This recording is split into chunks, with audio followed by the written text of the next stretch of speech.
Seu corpo foi programado para te engordar. E eu vou te mostrar como hackear essa programação. Olha só o segredo que mudou a minha vida. Existem duas fomes completamente diferentes brigando dentro de você. A primeira é a fome homeostática, aquela real do corpo pedindo combustível para funcionar. A segunda é a fome hedônica, que na verdade nem é fome, é apetite disfarçado. É tipo a diferença entre sede de água ou sede de cerveja. Quando você está desidratado, o corpo precisa de água e qualquer água serve. Mas quando você está com sede de cerveja, não é sede real, é vontade de prazer, de relaxar, de sentir aquele gostinho. O problema é que a gente confunde as duas o tempo todo e aí se lasca na manutenção do peso. A fome homeostática é máquina de precisão, gente. Funciona assim: quando seu estômago está vazio e os níveis de glicose no sangue começam a cair, células especiais liberam grelina, o hormônio da fome. Essa grelina viaja até o hipotálamo no seu cérebro e literalmente grita: "Ei, chefe, preciso de energia aqui". Aí você sente aquela fome crescendo, o estômago roncando e vai atrás de comida. Quando você come, o estômago já estica, outros hormônios são liberados, como a colecistoquinina e o GLP-1, e o tecido adiposo solta a leptina, o hormônio da saciedade. É como se fosse um termostato, liga quando precisa, desliga quando está satisfeito. Eu lembro que quando eu era criança, meu pai era chegado num boteco, sabe? E me levava sempre junto. Aí quando batia aquela fome de verdade, qualquer comida servia. Eu comia aquele ovo colorido de balcão, jogava um salzinho em cima e delícia. Essa era a fome real. Agora, a fome hedônica é outra história, meu irmão. Essa vem do sistema de recompensa do cérebro, não do estômago. É aquela vontade que bate quando você vê uma propaganda de hambúrguer, sente cheiro de pão doce ou tá estressado e precisa de chocolate. Os triggers mais comuns são visual, ver comida gostosa, olfativo, cheiro de memórias afetivas, emocional, que pode ser ansiedade, tédio, tristeza, social, todo mundo comendo em volta, temporal, horários que você associa com prazer. É o cérebro liberando dopamina antes mesmo de você comer, criando aquela sensação de eu preciso disso e agora. O lance é que essa fome nunca se satisfaz de verdade. Você pode comer um balde de sorvete e daqui a pouco a vontade volta. É vício puro, não necessidade. E quando você está em manutenção de peso, essa é a fome que mais te sabota. São dois sistemas diferentes operando. Um é sobrevivência, o outro é prazer. Entender isso é o primeiro passo para não cair nas armadilhas. Agora vem a parte cruel da história, galera. Nosso corpo foi programado para sobreviver à escassez, não à abundância. Durante 99% da história humana, quem não conseguia estocar gordura e defender esse estoque morria de fome.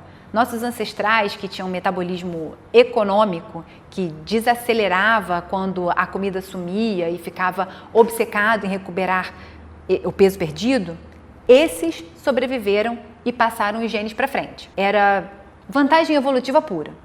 O problema é que hoje a gente vive numa realidade completamente oposta. Comida disponível 24 horas por dia, hiperpalatável, hipercalórica e pior, ultraprocessada para viciar mesmo. É como se você pegasse um software de sobrevivência da Idade da Pedra e tentasse rodar num mundo de fast food delivery. O resultado? Seu corpo interpreta qualquer perda de peso como uma ameaça de morte e ativa todos os mecanismos de defesa contra você. Quando você emagrece, cara, seu organismo não aceita numa boa, não. Primeiro, ele corta gastos como um empresário em crise. Reduz o metabolismo basal, diminui a termogênese, você sente mais frio, reduz a atividade espontânea, que você fica mais preguiçoso sem perceber. E até a eficiência mitocondrial melhora. Ou seja, você gasta menos energia para fazer a mesma coisa. É economia de guerra. Segundo, ele bagunça seus hormônios. A leptina despenca, você perde a sensação de saciedade. A grelina dispara, você sente mais fome. A colecistoquinina e as incretinas, como o GLP-1, ficam menos eficientes, você demora mais para se sentir satisfeito. É como se seu corpo gritasse: estamos em emergência, comam tudo que virem pela frente. E no hipotálamo rola uma guerra civil neuronal. Os neurônios AGRP, aqueles que regulam a fome, ficam hiperativos, gritando coma, coma o tempo todo. Enquanto isso, os neurônios PONC, que promovem saciedade, ficam mais quietos, como se tivessem com a boca amordaçada. É literalmente seu cérebro conspirando contra os seus objetivos. E o pior, essas mudanças podem durar anos após o emagrecimento. Alguns estudos mostraram que pessoas que perderam peso significativo ainda têm alterações hormonais e neurais 6 anos depois da perda de peso.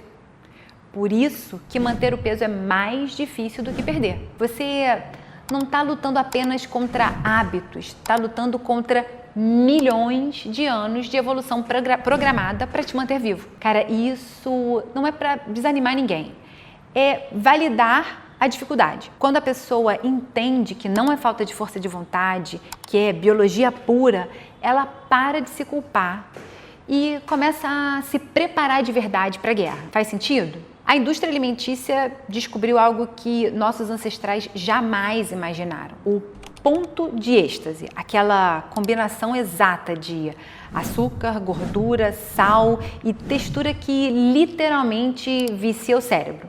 Eles gastam milhões em laboratórios testando qual é a proporção perfeita que faz você querer mais e mais. É engenharia reversa do prazer, meu irmão. Pegaram nossos instintos de sobrevivência, que nos fazem buscar açúcar como energia rápida, gordura como energia densa e sal, representando os eletrólitos, porque eram raros na natureza, e criaram bombas de dopamina disponíveis em cada esquina ou cada prateleira. Resultado: seu cérebro recebe mais estímulo de prazer comendo um Doritos do que os nossos ancestrais recebiam encontrando mel selvagem, de repente.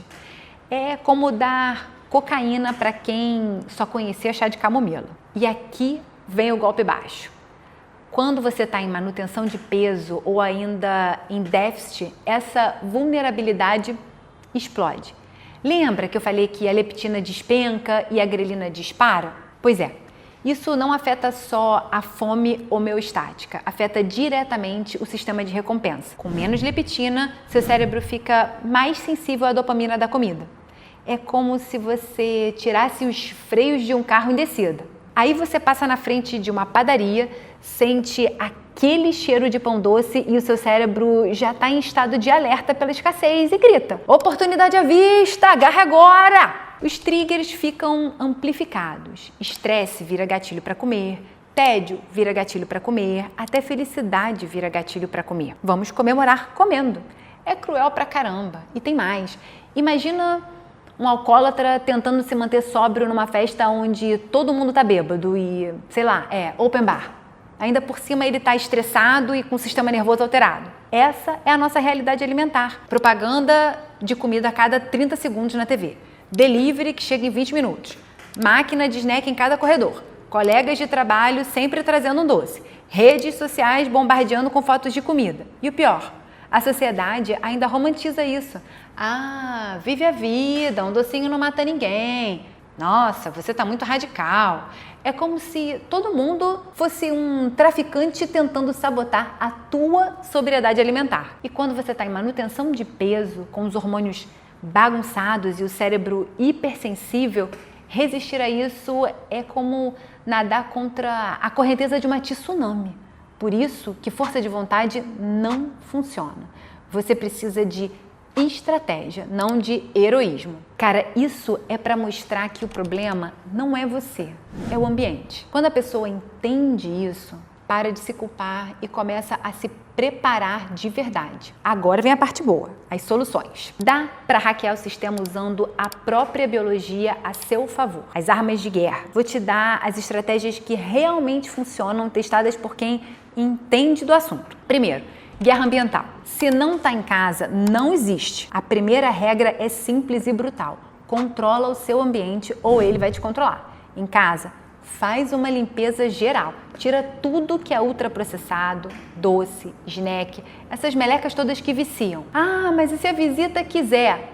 Dane-se a visita, meu irmão. Sua saúde vem em primeiro lugar. Deixa só comida de verdade. Fruta, castanha, iogurte natural. No trabalho, leva a sua comida e evita a sala de café como se fosse a zona de guerra. E olha, distância física cria distância emocional. Apaga os apps de delivery, porque quando você precisar sair de casa para pegar o carro e ir até a padaria para comer besteira, em 90% das vezes a preguiça vence à vontade. É usar a própria preguiça a seu favor. 2. Programação é tudo. Refeição não planejada é refeição perdida. Programa tudo. Horário, quantidade, ingrediente e, se for possível, prepare em casa. Assim você sabe exatamente o que está comendo, sem conservante, sem açúcar escondido, sem essa meleca toda da indústria. A saciedade real vem de 3 pilares. Proteína, pelo menos 25 a 30 gramas por refeição. Fibras, vegetais, frutas com casca. E timing. Comer de 3 em 3 horas para não deixar a grelina disparar. Quando você programa as refeições, não precisa tomar a decisão na hora da fome. E decisão com fome é sempre decisão prejudicada. Agora, terceiro ponto. Reprograma a sua identidade. Aqui entra uma sacada genial de um cara chamado James Clear que mudou a minha vida. Para de tentar mudar comportamento. Muda a sua identidade. Ele é o autor do livro Hábitos Atômicos e eu com certeza vou dedicar um vídeo para esse livro porque é fantástico. E o que ele ensina? Em vez de você pensar, eu quero emagrecer, pensa, eu sou uma pessoa saudável. Em vez de, eu não posso comer isso, pensa, pessoas saudáveis não comem isso. Parece bobagem, mas é neurociência pura. Quando você age baseado em identidade e não força de vontade, a coisa flui natural. E cara, identifica seus gatilhos emocionais, estresse, tédio, ansiedade, pressão social. Quando o colega no trabalho insiste, come só um pedacinho, você responde, valeu, mas eu sou do time que cuida da saúde. Sem drama, sem explicação. E pratica mindfulness antes de comer qualquer coisa, para 30 segundos e pergunta, isso é fome real ou fome emocional? Essa pausa de 30 segundos quebra o automatismo e te dá o controle de volta. É como ter um botão de pause na vida. Galera, essas 3 estratégias juntas são blindagem total. Ambiente controlado, refeições programadas, mente treinada, é sucesso inevitável. Não é sobre ser perfeito, é sobre ser estratégico. Agora, é só implementar uma estratégia por semana que a mágica acontece. E se fez sentido para você, curte o vídeo e compartilha com quem precisa saber um pouquinho disso também.